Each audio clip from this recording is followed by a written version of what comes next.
বন্যা কবলিত প্রত্যন্ত এলাকার মানুষের পাশে দাঁড়িয়ে মানবিক উদ্যোগ নিল স্বেচ্ছাসেবী সংগঠন পশ্চিম Medinipur wild and other lives foundation এবং খুলিয়া নবীন সংঘ।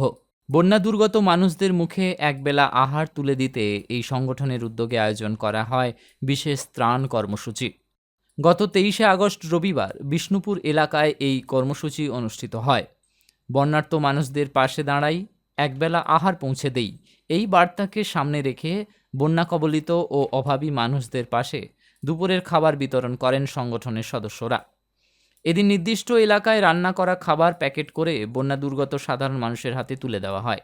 শুধু খাবার বিতরণই নয়, দুর্গত মানুষের প্রতি সহমর্মিতা ও ভালোবাসার বার্তাও পৌঁছে দেন সংগঠনের সদস্যরা।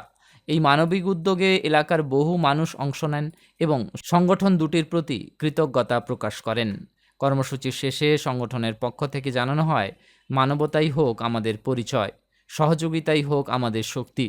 বন্যার মতো কঠিন পরিস্থিতিতে দুর্গত মানুষদের পাশে দাঁড়িয়ে আগামী দিনেও এই ধরনের জনকল্যাণমূলক কর্মসূচি চালিয়ে যাওয়ার আশ্বাস দিয়েছে উলফ ও খুলিয়া নবীন সংঘ।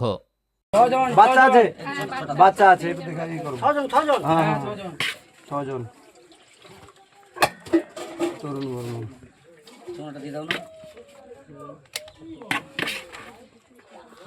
তারপরে ওই যে